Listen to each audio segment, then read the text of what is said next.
Good morning, everyone in Zoom land. Give me 1 second. I'll run a little bit behind because of traffic. Give me a few seconds.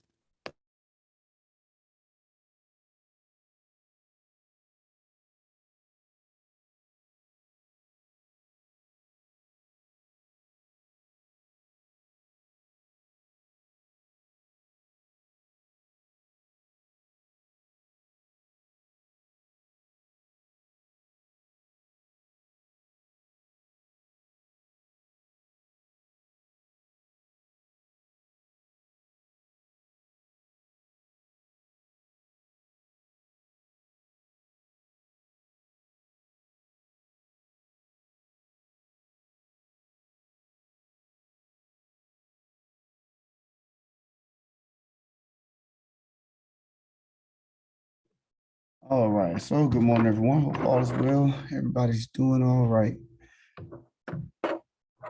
So what's going to happen for those in class? I'm going to try to put it up there. Normally I have my cord and I just hook it up, connect it up through here. But of course I will leave my cord at the house.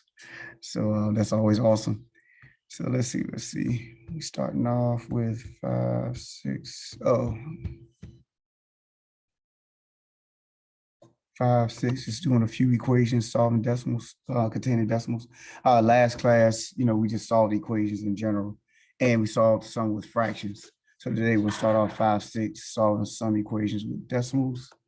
And let's see, is this coming up?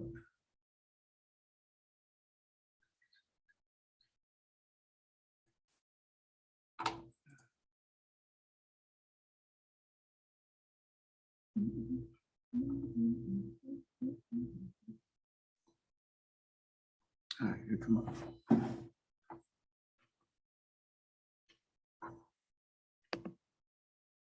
Okay.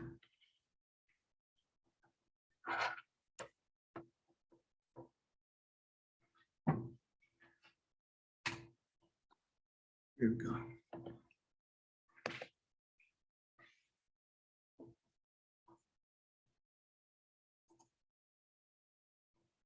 Recording in progress.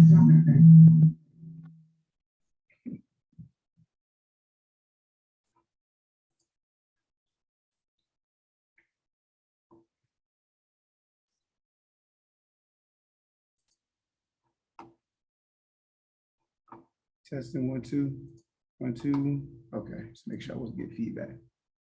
Okay, cool. All right, so let's go. So if I have x minus 1.5 equal to 8. So it's just like if I had x minus 1 equal to 8, the first thing we'll do is just add 1.5 to both sides. That'll cancel out on the left. 8 plus 1.5 would just be 9.5.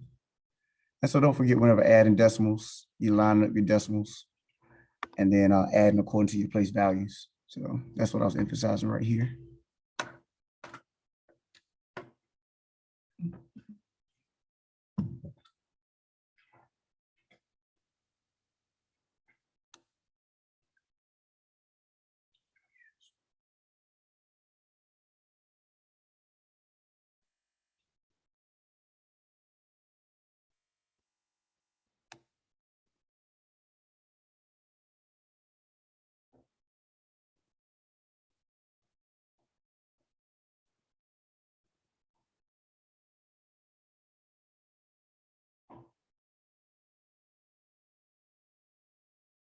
All right, can we scroll up?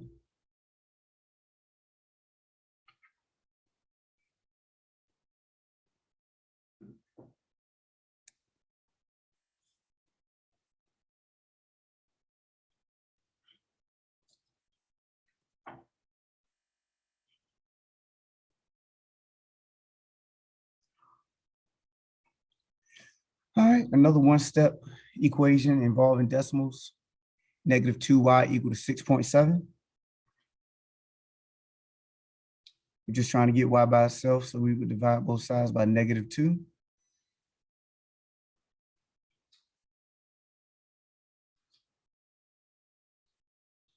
And not really asking for the long division process. So if you were to throw that in the calculator, it wouldn't be anything wrong with that. So 6.7 divided by negative 2. would just be negative 3.35.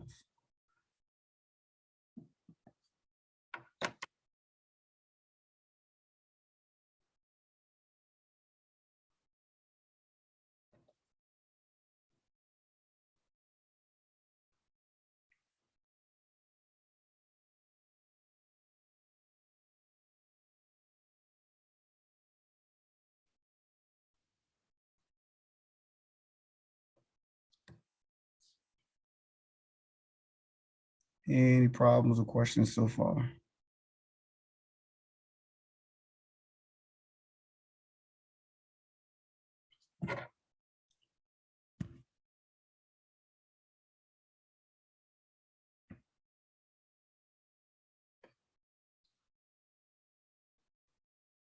All right, so next one, 7x plus 3.2 equal to 4x minus 1.6. So once again, notice we're just operating the same way we would operate if there were no decimals. So we don't have to do anything extra. Unless you like, I think I did one problem with clearing out the decimals, but like I said, you don't have to do that. Is your hand up? Oh, no. Okay. So here we have variables in more than one place. So remember, your goal is to get all your terms with variables to one side, all of your terms without the variables to the other side. So I decided to move my 4x. If you wanted to move 7x to the other side, could have did that, the 3.2 or the 1.6. Doesn't matter which one you decide to move first.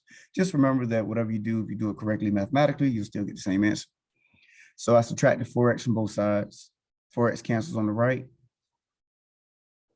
And then on the left, we have 3x plus 3.2 equal to negative 1.6. Because we had 7x minus 4x. So since I moved the 4x to the left, I now need to move the 3.2 to the right. So I'll subtract 3.2 to both sides, from both sides. And that'll be 3x equal to negative 4.8.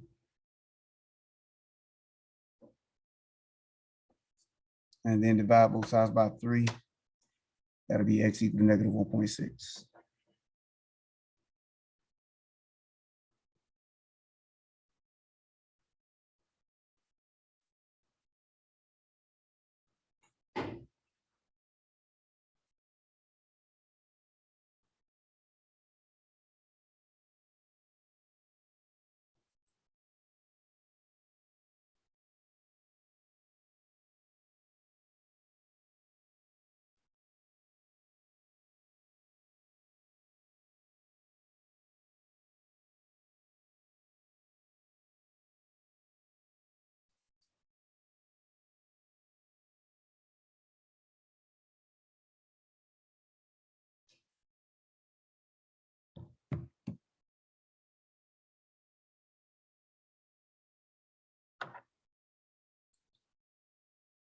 All right, pretty good.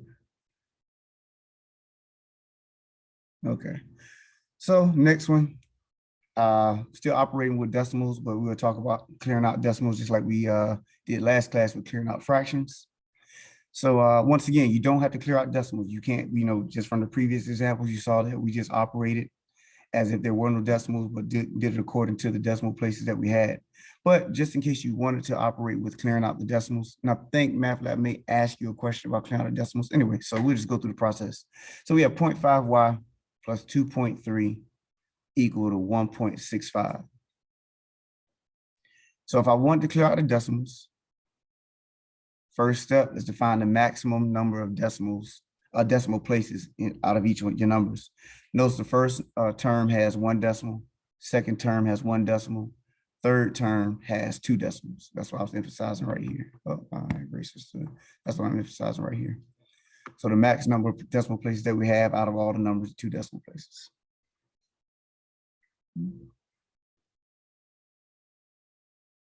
Any questions on that first step?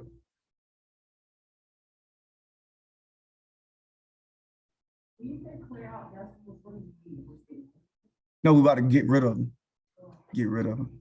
So clear them out completely so that once we finish these initial steps, you just have an equation that has no decimals. So it's not necessary, because we know how we just finished doing all the problems without clearing out the decimals. But if you wanted to, this is the process. And then if math lab asks, well, what would you multiply to this equation to clear out the decimals? You know what I'm saying? Just if it was asked, at least you know. All right. So we found out there's 2 decimal places max when it comes to all 3 of our numbers. Then from there, you're going to multiply each term by the number of about a multiple of 10 based on the maximum of decimal places. So we have 2 decimal places, so that means we'll multiply by 100. If it was 3, it'd be 1,000, 1 with 3 zeros. If it was 4, it'd be 10,000. You know, so that's what we're talking about there. All right.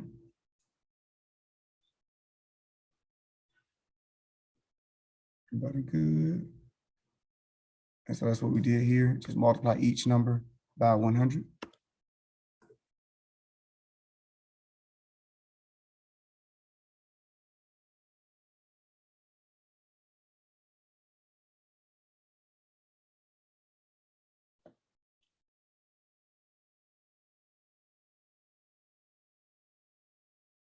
Anybody still holding on to step 1?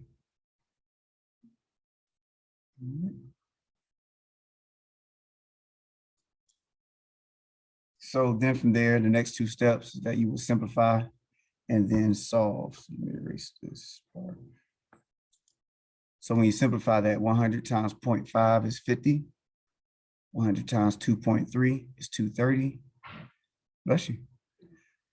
And then 100 times 1.65 is 165. So now, and this is what we mean by clearing out the fractions. Now all of our decimals, clear out the decimals, all of our decimals are gone.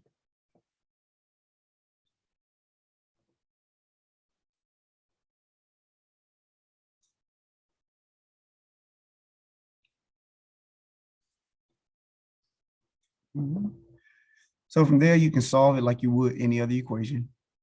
We want to get y by itself, so we're going to subtract 230 from both sides. Of course, if I go up, if someone's still copying something, let me know. So once you subtract 230 from both sides, you have 50y equal to negative 65.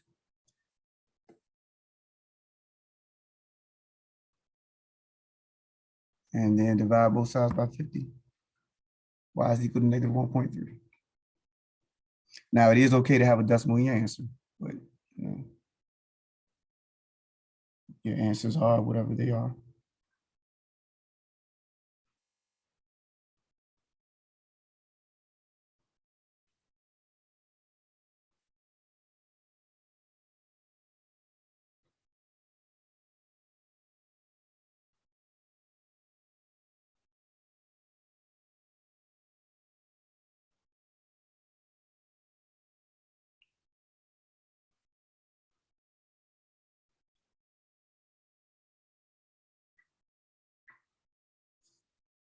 Right.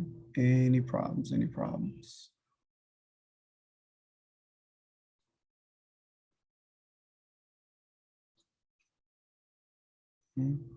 Anybody still holding on to this before we go to the next thing?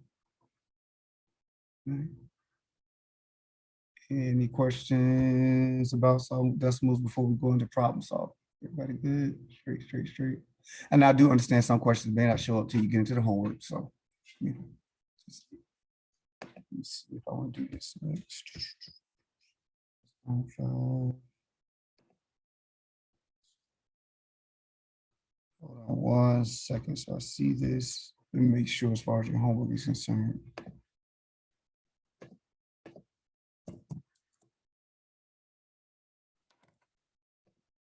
I don't want to do an extra section if we don't have to. You guys don't want to sit through an extra session if you don't have to. So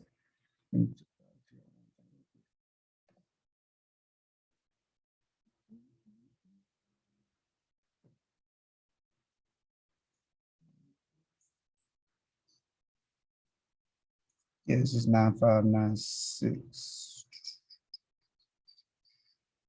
So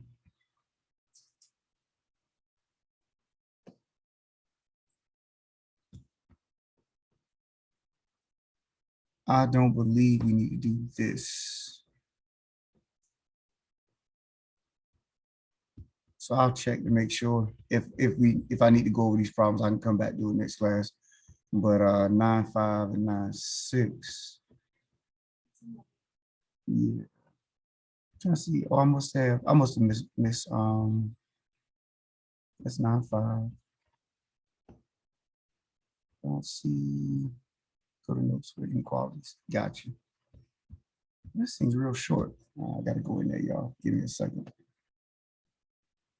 Formulas for problem solving.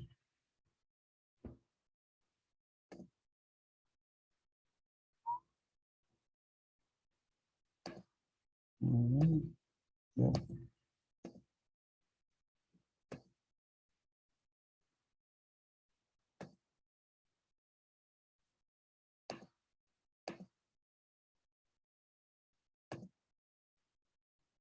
Okay, that's all I see. Okay. You guys don't have 9.4. So that's fine. All right, so 9.5 is just solving for specified variables.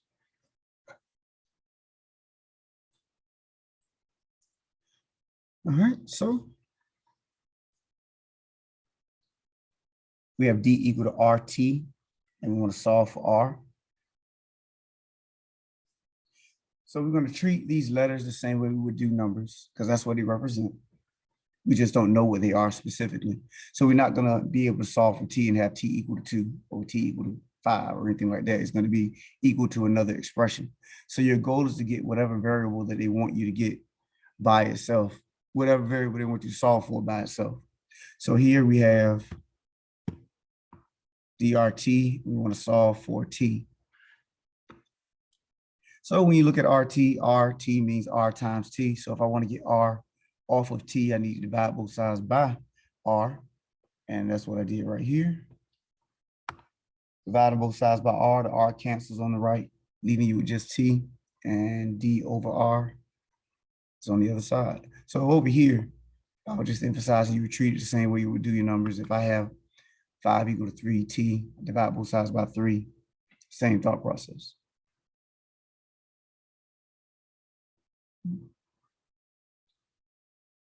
Questions on that one before we do another one? Some copies or these?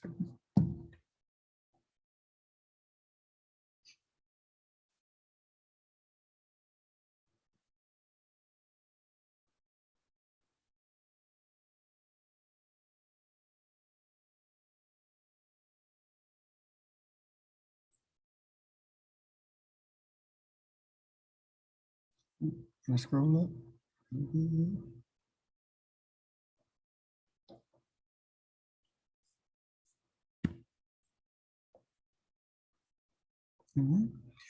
So if I have y equal to mx plus b, and I want to solve for x,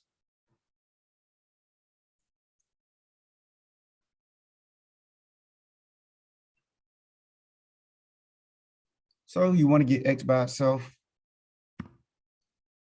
So you would subtract b from both sides. Here, I was just emphasizing if there were numbers in place, then you would still operate in the same fashion. If I had 10 equal to 2x plus 5, I would subtract 5 from both sides first. So with letters, you operate the same way. B is in the same position as 5. So you subtract 5 from both sides. Then that'll put you here at y minus b equal to mx.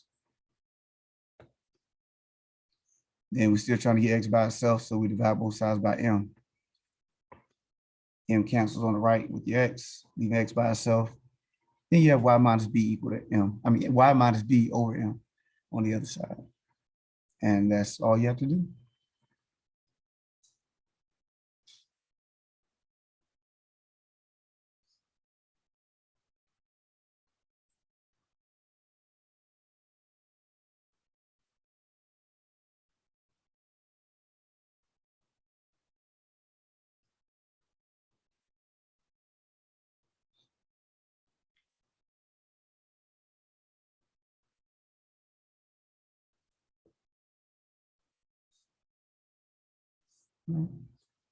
Any problems, any problems?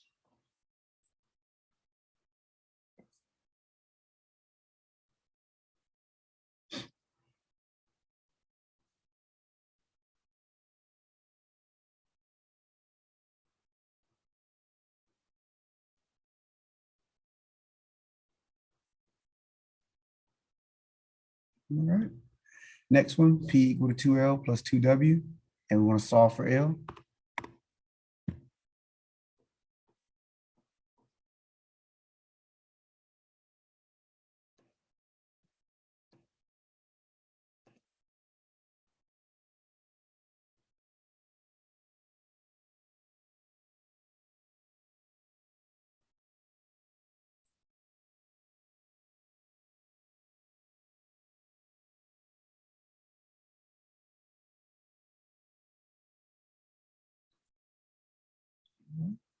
So goal is to get L by itself.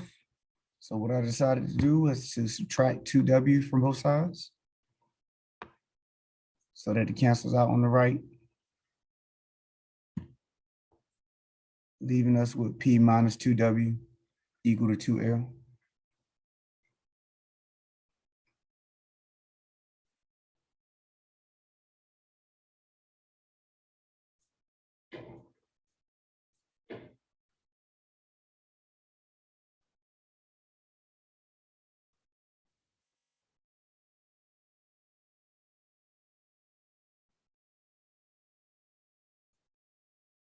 All right. So then we will divide both sides by 2. And we will have L equal to P minus 2W over 2. So now that is a legitimate answer. But I'm going to talk about how people could move forward and do it incorrectly. So but I'm going to give everybody a chance to finish and get to the box first, and then we'll talk about the incorrect way of going forward and the correct way of going forward. So, but once again, this is a legitimate answer. You don't have to move forward, but sometimes people see 2s and they want to cancel stuff out and everything, but I want to make sure we cancel out correctly. So give everybody a chance to get to the box. So.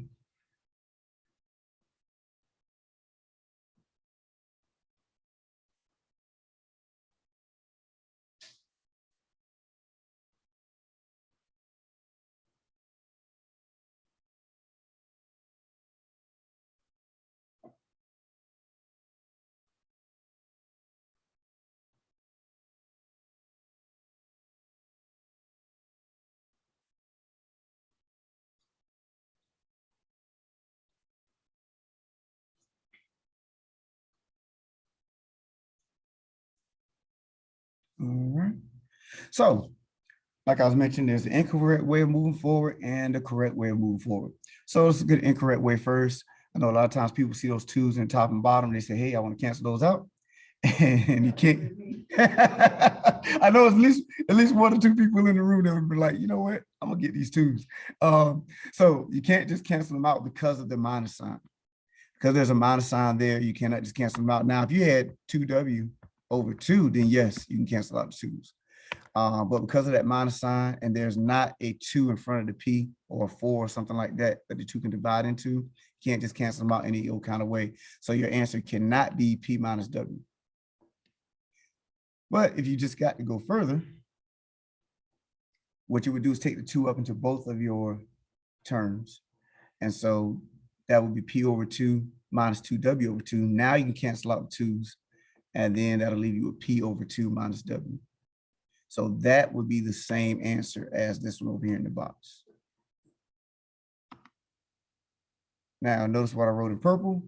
This answer is fine because 2 could not divide evenly into each term. So now I'm going to show you another example, just another scenario. If there was like a 4 or a 6 in front of that P and 2 could go into both numbers, then you would be expected to reduce further. But because there was not another number in front of P that 2 could divide into, leaving that answer in the box was fine.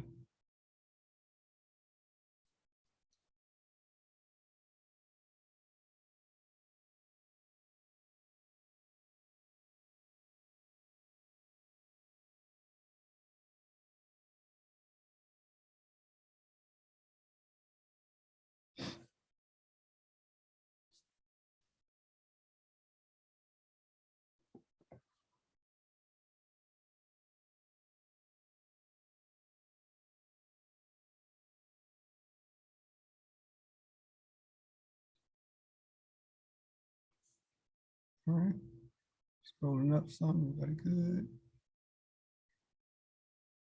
All right, so This is just a scenario. It's not connected to our problem because there was not a 4 in front of the P. Just saying, if there was a 4 in front of the P, then you are expected to go further, take the 2 into each number. 4 divided by 2 will give you 2P, and then that 2 over 2 will cancel out, just leave me with W. So, and you see my purple statement after this one, you must simplify because 2 can divide into each term evenly.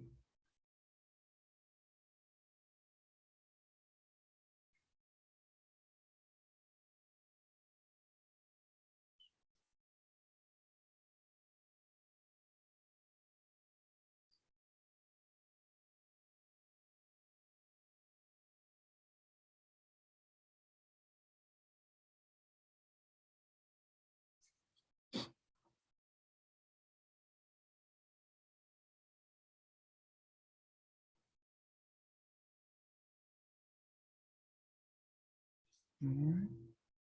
Any questions? Any questions?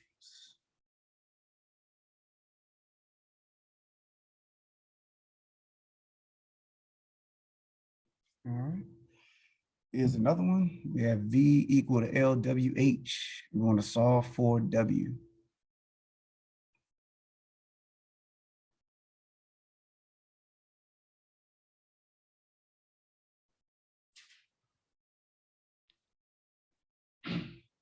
Bless you.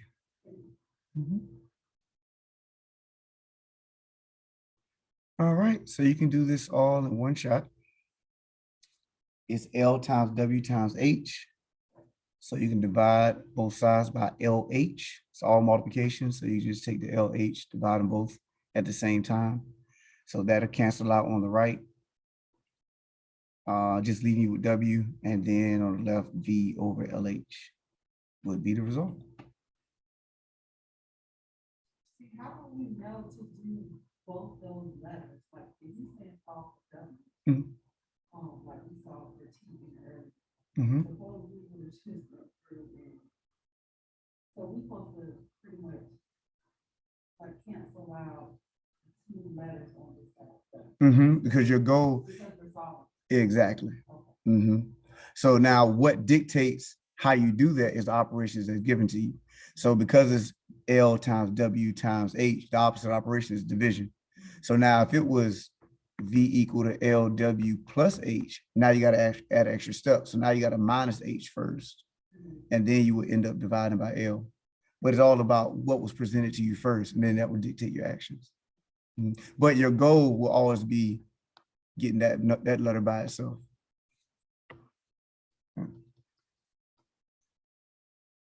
All right. Okay, so I got one more section. So we can go ahead and knock that out. But before we go any further, questions? Oh, what I was saying here. Oh, we're not moving enough, y'all. Somebody throw a hand up. It's not reading me either. She made noise. Yes, motion. Oh man, that's funny. So so JL Davis at tcc.edu. If you ever decide to email him and you want to take a test through him, make sure you CC me so I have a record of it did occur. Sometimes stuff get lost in the sauce. At least that'll be proof that you did send it, and nobody responded. Whatever the case may be. Sometimes things happen. But for those of you in the room, it's right across the hall, the Math Center. If you ever want to go take it in person, but you don't have to because they have a way to do it through Zoom now. So if you want to take it from home, you can do that as well. So, but yeah, but Mr. Davis would be JL Davis at tcc.edu would be the man. In Math Lab, there are e-text and stuff, so you can click on that. It's the same thing. The e-text and the hard copy, same thing. Yeah. And that's not a problem. You can yeah, that's not a problem. It should be available, in the bookstore.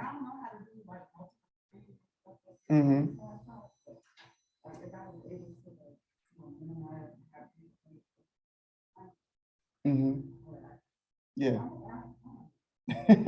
No, I understand. I think to me, to be honest, that helps me better as well. Just having a book right here, I can just type, whatever. But everybody's different. But and then when you talk about trying to save money, like trying to save money, tops all of that, you know what I mean? So it's all about what you want to do, but you can purchase the book, through the bookstore. Yep. All right. So we're going to go 9-6 and knock that out today. And we got section 9-6, section 144, inequalities. So let's go to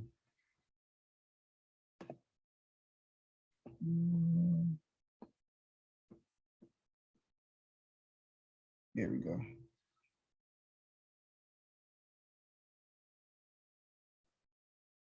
So we'll do solve inequalities, and then that'll be it as far as lecture is concerned.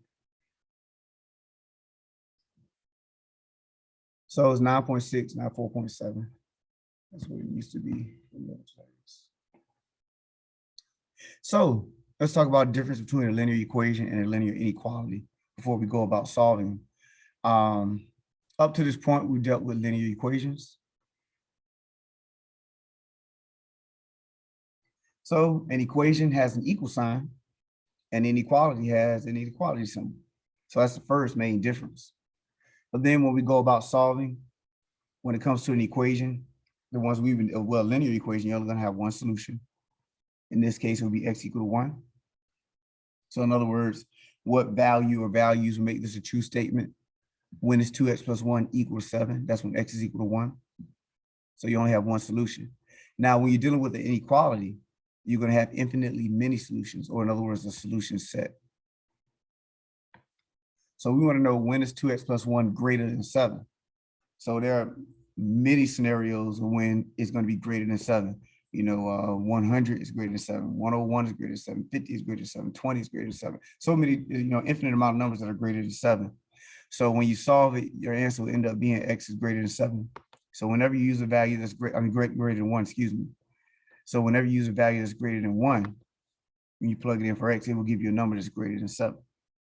And so that will be all the values greater than 1 are a solution. In this case, 1 is not a solution, because remember, when you plug in 1, that gives you 7. We want to know, when is it greater than 7? So once again, this is a solution set.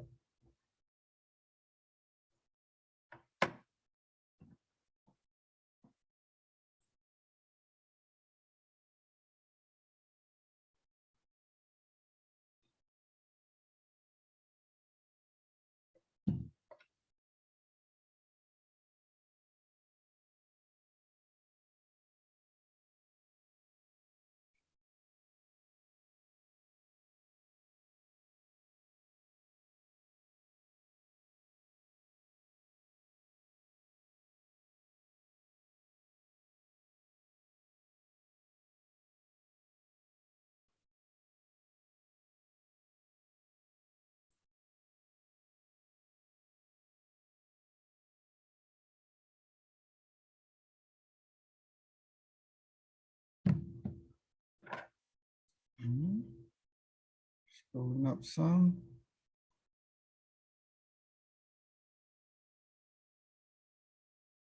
Pretty good. Don't want to scroll too fast. Everybody straight. Okay.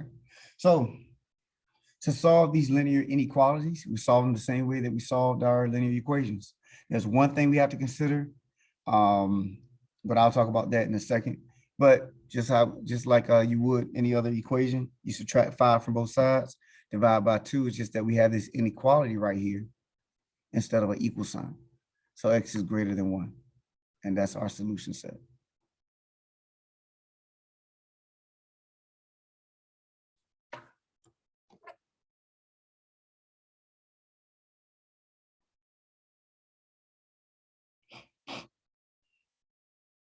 Turned into the Pearson thing, because I can't do it. I can do it on my phone. Right. It's like the first. Well, let me ask you this: what internet browser are you using? No, I'm saying like Chrome, Safari, or I didn't pick those. I just selected secure Wi-Fi and put in my username and that. so you can't get to the internet. The phone number? No, I'm asking you. I mean, it's there on connected to the internet, but it's not letting me navigate it. Nothing. Oh, okay. So that might be a T. No, I'm saying, so can you go to a Gmail and stuff like that, regular internet activity?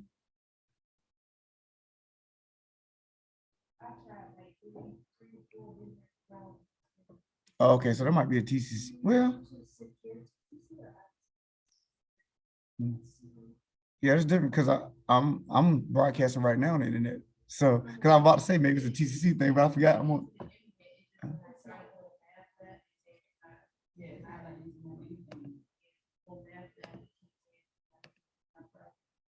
Yeah, that's crazy. Yeah, that's crazy because I'm on Math Lab right here. So yeah, because I know Safari has a problem with interfacing with Math Lab, so I know Safari is the issue. But Chrome should work. That's what I'm on right now. And just let me on. So yeah, that's weird. Hmm. Maybe. Yeah.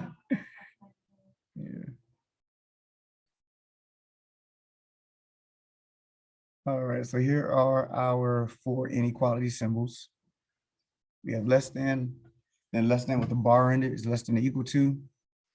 Greater than, then greater than with a bar under is greater than or equal to. Mhm.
All right.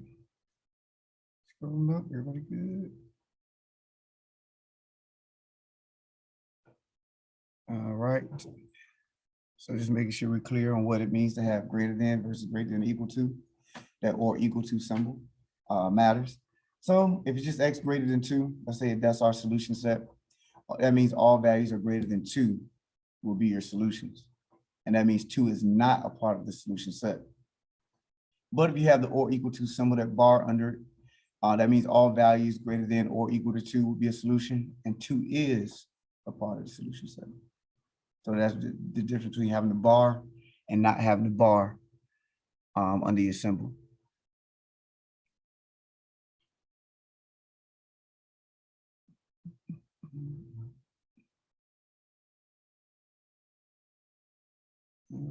Anybody holding on to the red?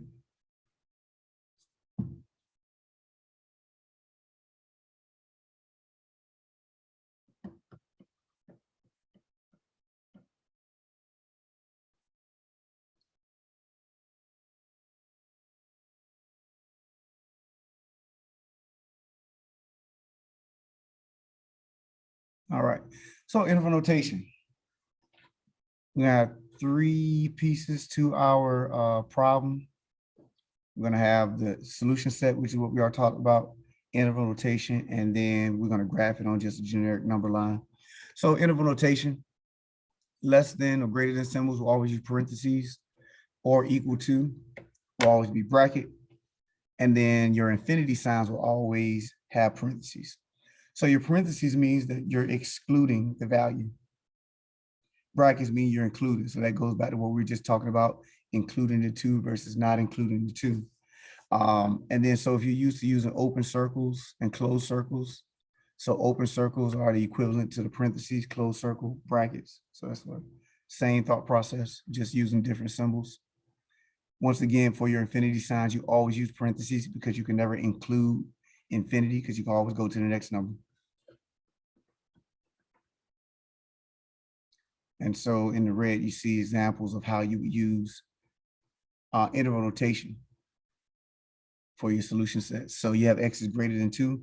All the values that are greater than 2 will be to the right of it. So you're talking about going to positive infinity. So that's 2 to positive infinity. And you use parentheses on the 2, parentheses on infinity sign. Now, if you have the or equal to symbol, that means you use bracket on the 2. So that means you're going to include the 2, but always use parentheses on your infinity sign.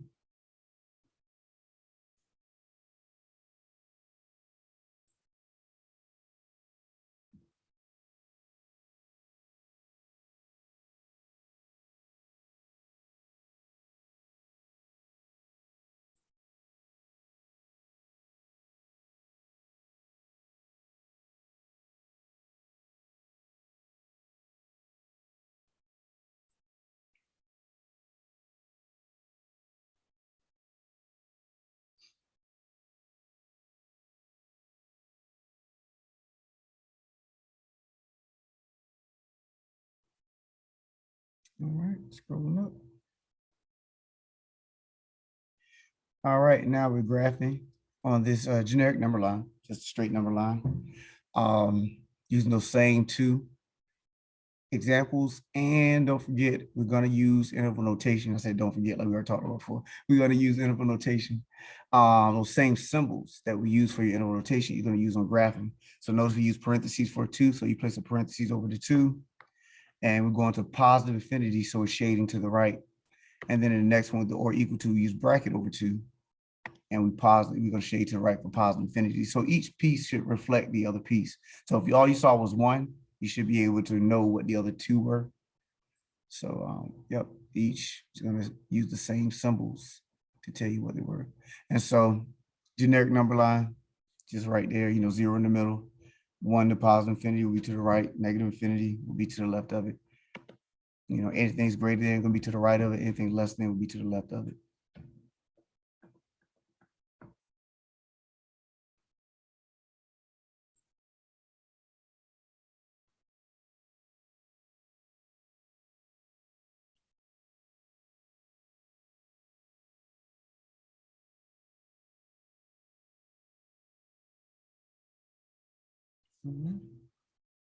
Any problems? All right. So let's look at generically how we will be able to set this, our answers up, and then we'll go ahead and solve. So if you let A and B, I got this green statement right here, kind of squeezed it in there because I meant to do it initially. A and B are going to represent real numbers. So when you see A and B in here, they represent numbers just like our 2. So generically, if I have X is greater than A, my interval notation is going to be A to infinity. And then my graph is going to go A shade to the right. I'm going to use parentheses over A. If I have or equal to, still the same relationship, except now I have bracket over A in both cases.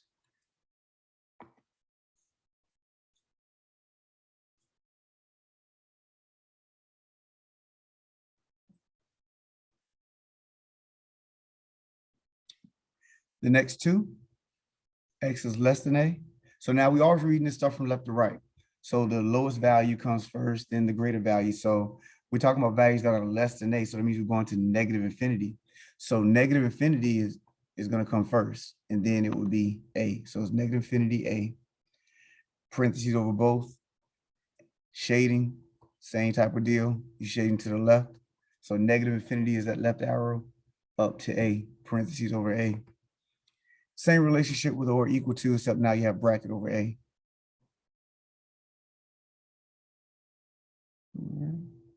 So before we go any further, make sure we're okay with the first 4 rows. Mm-hmm.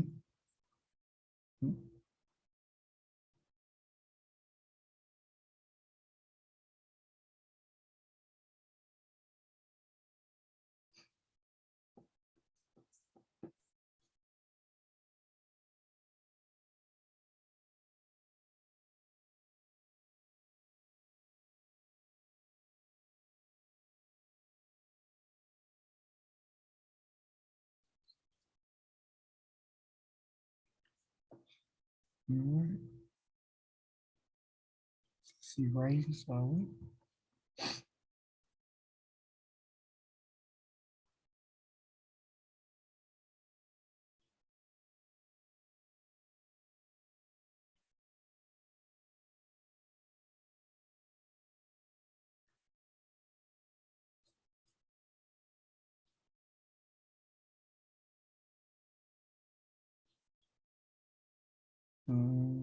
Still see writing.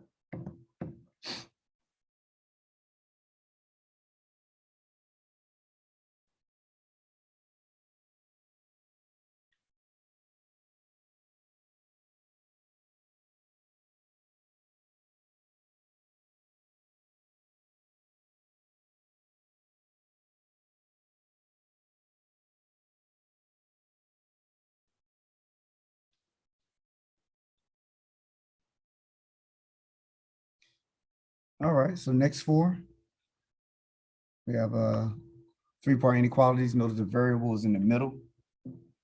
X is in the middle. And we have our two numbers on the outside of it. So when we have our symbols this way, this says that A is less than X, but is, hold on, let me say this right. X is greater than A, but is less than B. All right, so those are all the values in between A and B. So once again, X is greater than A, but is less than B. So the mouth of your symbol is always open towards the greater value. So once again, X is right here in the middle, is greater than A, but it's less than B. So the way you represent that is just A comma B. We're going from A to B. Use parentheses. That means you're just using the values in between A and B. And then your shading reflects that as well. And then all the other variations of that, just different variations using the bracket versus not using bracket. So in the second one, A is included as a part of your solution set. B is not. Here, B is included and A is not. And then in the last one, A and B are included as a part of your solution set.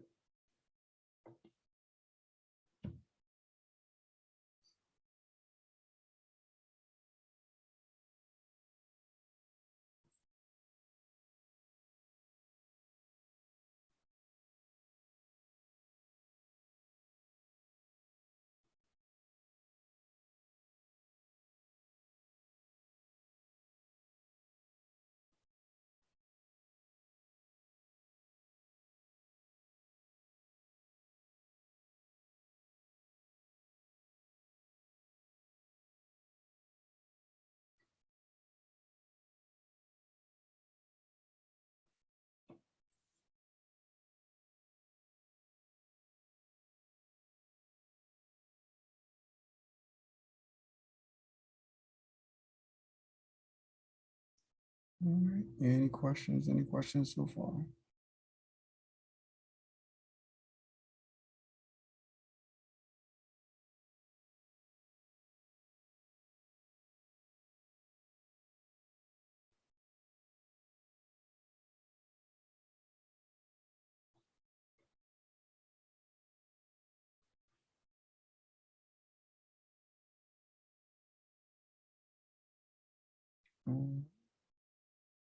So let's look at solving. You're almost finished. So remember, I mentioned that there was one thing that we do have to consider when dealing with inequalities that we do not have to consider when dealing with equations. And so this is it right here, when solving inequalities. And you have to multiply. I don't know why I wrote this so big and kind of sloppy, but anyway. And you have to multiply or divide by a negative number. Then you must flip or change the inequality symbol.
All right, so quick example of what that means.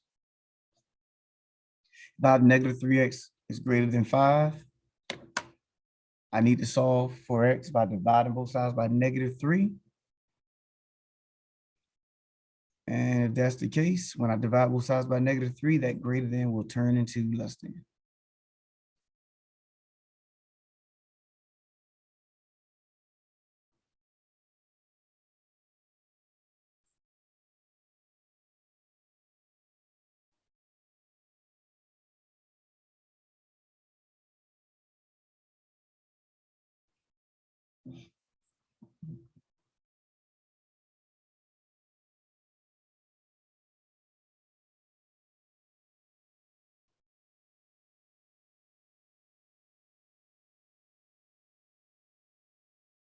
All right.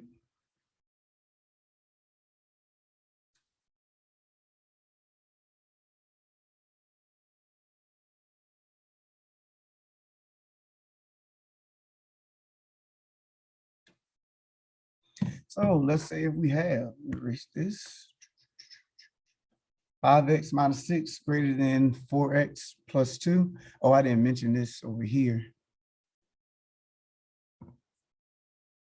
So notice I went ahead and wrote the graphing and interval notation over here for this answer.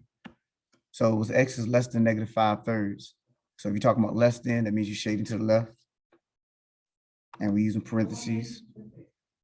What you mean flip it? Hmm? At the top, at the top is greater than, like from the original. Right, this whole state, this right here. Yeah, but you flip it, like at the end. That's all I'm saying. That's what that whole statement was. Whenever you divide and multiply by a negative, you got to change or flip. Mm-hmm. Yep. Whenever you're dividing or multiplying by a negative number, got to change that sign.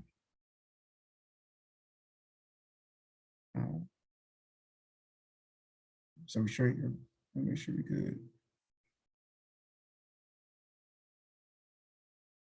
Any questions on the graph or the interval notation? Everybody straight before we go to the next one.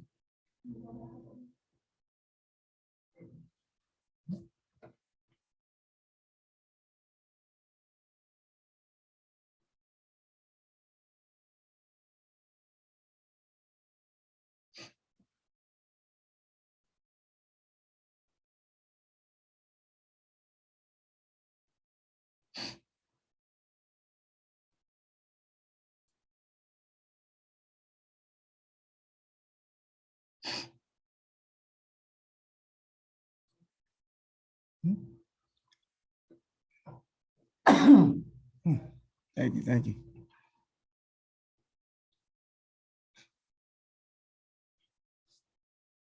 All right, so that 5x minus 6 greater than 4x plus 2. I subtracted 4x from both sides. Once again, it doesn't matter which one you decide to move first. Just know that if you stay correct with your math, eventually you'll still get the same answers.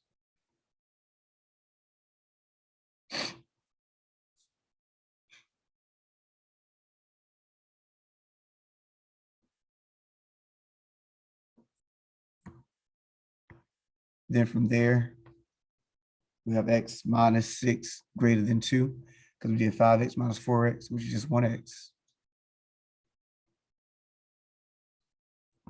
Then you add 6 to both sides. And that'll leave you x is greater than 8.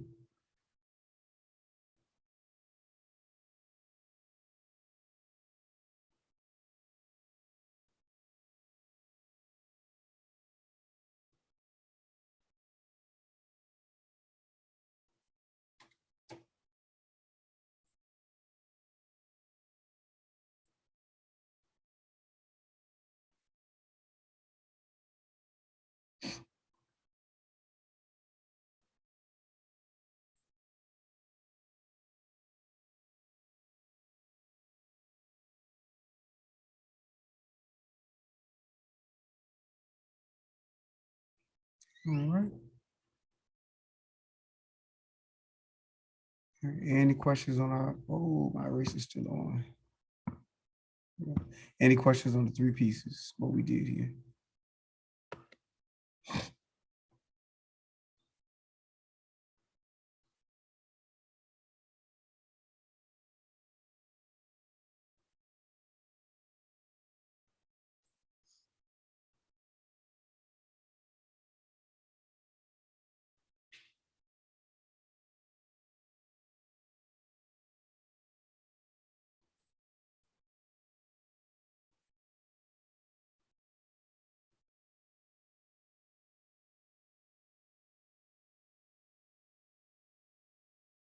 All right.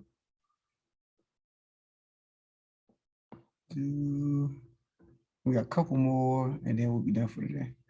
All right, so next one. Negative 5x minus 3 less than or equal to 12.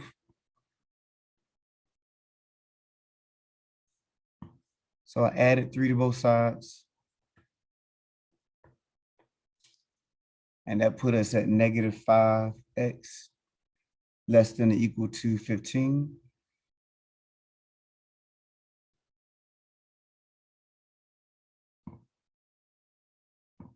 Divide by negative 5. And don't forget, whenever you're dividing or multiplying by a negative number, you have to change your inequality. So, or flip it, whichever way you want to, whatever term you want to use. So it goes from less than to greater than. So x will be greater than or equal to negative 3, because 15 divided by negative 5 is negative 3. And because it has the or equal to, we use the bracket over the negative 3, and it's negative 3 to infinity, so we shade to the right.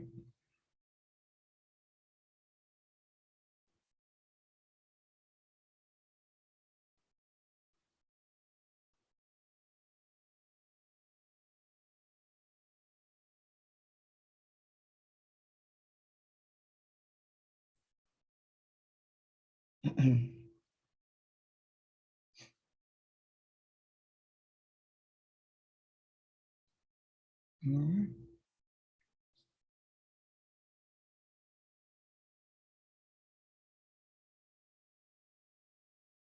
Any problems? Any problems?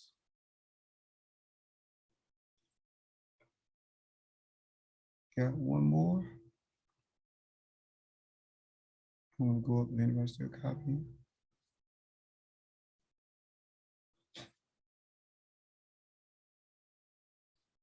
So the last one for today, we have a 3-part inequality. So we have negative 3 less than or equal to 2x plus 1, which is greater than 7. Less than 7, excuse me. So now, when it comes to the 3-part inequality, your goal is to solve for x, but you want to leave x in the middle. So you don't want to move the x term, you don't want to move x at all.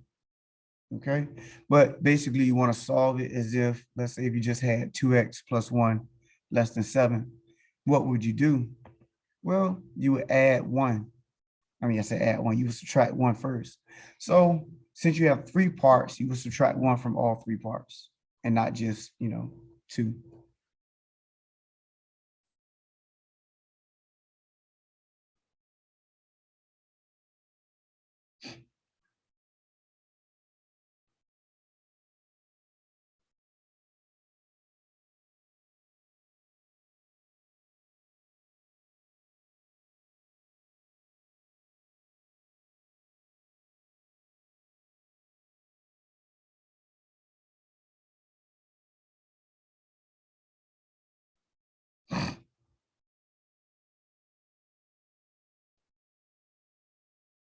All right.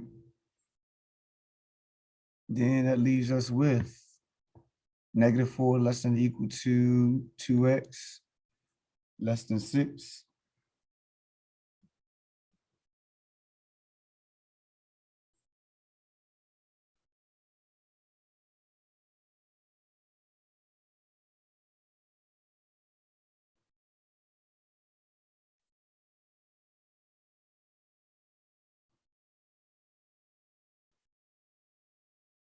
Divide by 2. And we have something similar to our last 4 scenarios in the generic chart. We have x is greater than or equal to negative 2. X is less than 3. So our values are in between negative 2 and 3. But negative 2 will have a bracket because it's included. 3 will have parentheses. And so that's reflected in our other 2 pieces.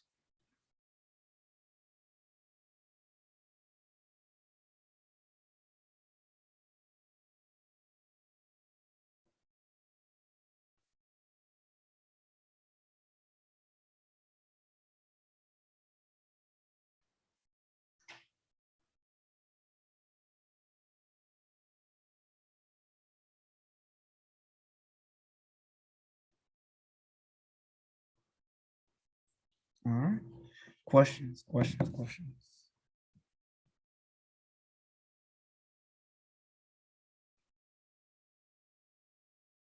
All right, so that is it for our lecture today. I want to point this out. And look at your assignments. We have 3, 3, 4, 8, 5, 6, 9, 5, 9, 6. So that's all that is required for the first test. So try the stuff out. I'll open up the floor for questions first next class. See if you guys have them, see if anything was generated over the weekend, and address questions. And then from there, check out the test review. Once again, it's not mandatory, but it would be to your benefit to at least check it out. And then get with Mr. Davis on when you can take it. If you want to do Zoom, they can accommodate you that way. If you want to take it sitting in the lab, they can come, they have computers in there as well. And as far as class goes, we'll keep going with the lecture. At some point, we will have a point in time when the lectures are done and we can do tests through this, and all the stuff like that. Or let's say if it's something like Mr. Davis, his time, for some reason, there's just nothing that matches with him, then we can figure out something. Maybe I have to do a Saturday morning or something like that, something crazy, but I'd rather not do a Saturday morning, but I will do whatever I can to accommodate, try to make sure you guys are, able to get through this stuff as quick as possible, on your own time. Yeah, as long as you get it done before 8/5, August 5th. Yeah. And of course, you don't want to, once you're ready, you don't want to be sitting around with this test out here. Like, man, I'll take it when I take it. But then we constantly add a new material. So you do want to take it as soon as possible. Yeah. All right. Questions? Everybody good? Straight? All right. So you guys know what you got to do. Like I said, next class, we'll open up the floor first for questions. If not, then we'll go ahead and just, start talking about graphing in chapter 2. All right. So you guys have a great weekend and be safe. Yep. Everybody Zoom good? Anybody holding on? Straight. Anybody need any questions from me? All right. You guys have a good one.